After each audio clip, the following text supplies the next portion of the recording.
All right, let's jump right into this explainer. Today we're unpacking a really fascinating cultural dynamic. When we think of the German ethos, we usually picture this incredible combination of intense, unbridled passion mixed with meticulous, highly structured organization. Well, we're going to explore how that exact same cultural DNA applies to absolutely everything, from the roaring, packed crowds of professional sports all the way to the silent, ancient depths of the Black Forest. Here is our roadmap for today. We're going to cover Section 1, Culture, Cars and Football. 2, Football, the national obsession. 3, the Black Forest's dark past. 4, the three-zone strategy. 5, biodiversity, protecting Germany. And finally, Section 6, nature, economy, and people. Let's get into it. Section 1. Culture, Cars and Football. When you think of German culture, your mind probably jumps immediately to two massive globally recognized exports, right? Their automotive industry and their unstoppable football teams. These twin engines of culture showcase a really fascinating blend. On one hand, you have the quiet, calculated perfection of precision automotive engineering. But on the other, you have this loud, stadium-shaking, joyous passion. It's essentially an entire culture built on getting the framework perfectly right, so that within that framework, absolute magic can happen. Section 2. Football, the national obsession. To really understand this national obsession, you absolutely need to know some key vocabulary if you're ever watching a game with Germans. You've got Tor for goal, Abseits for offside, and Schiedsrichter for referee. But my personal favorite, and this is a quite literal mouthful, is Elfmeter schießen, which translates to the penalty shootout. Just imagine trying to shout that at the top of your lungs after a few tense hours of gameplay. And speaking of shouting, the gameplay is loud.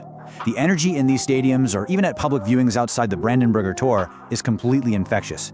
You can practically hear the crowd roaring these chants while their longtime coach, Joachim Yogi Löw, paces the sidelines with his famous, incredible hair.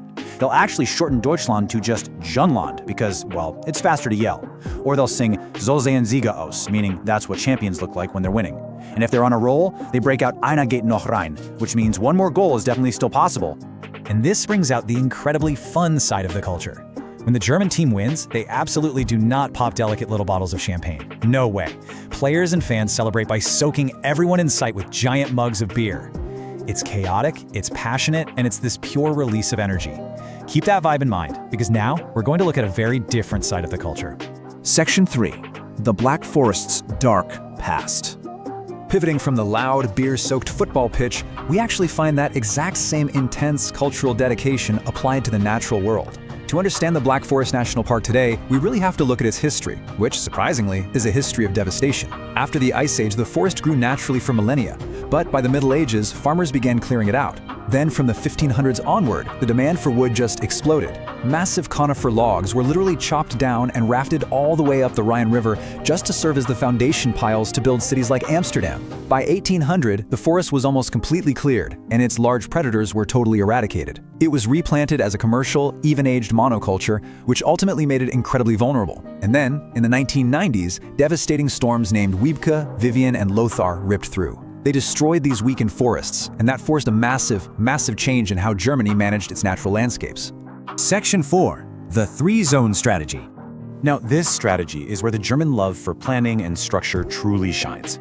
After those crazy storms, they decided to rethink everything and apply their famous structural organization to saving the forest. They came up with a highly strategic zoning concept to manage some really conflicting goals.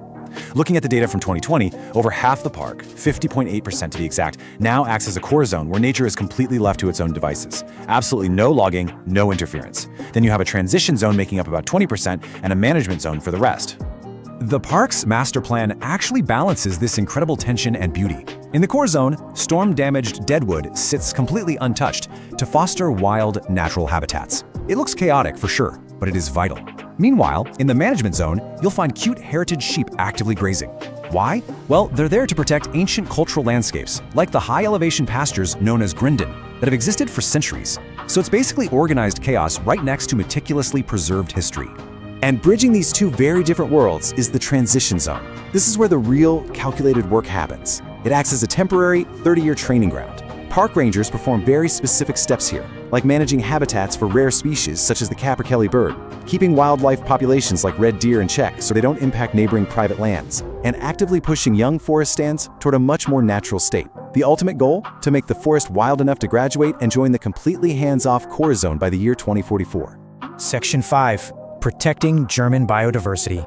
So why does all this meticulous zoning actually matter? Well, it's because of incredible creatures like this little guy. Meet the Eurasian pygmy owl, literally the smallest owl in all of Europe.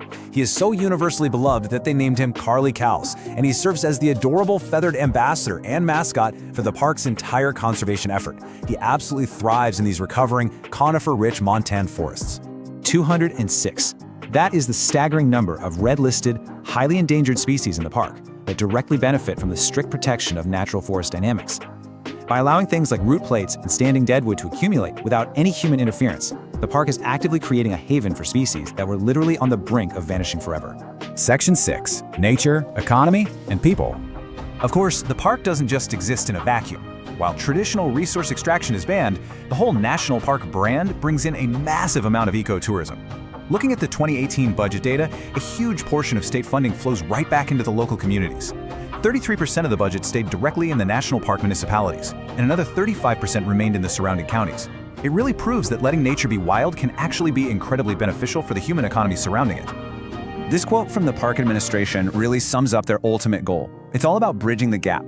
They're creating a harmonious balance between human enjoyment, education, recreation, and absolute wild resilience. It's kind of like an engineered wilderness, planned down to the very square hectare, just so that nature can finally be free. So, as we wrap up this explainer, let's take a look at the big picture. We've seen the unbridled passion of a German football match, the chants, the beer showers, the shared joy. And we've seen the incredible calculated management of the Black Forest, literally dividing wilderness into a 30-year plan with strict zones. It is all born from that exact same cultural desire to create a perfect framework for life to happen. I'm going to leave you with this final thought to ponder.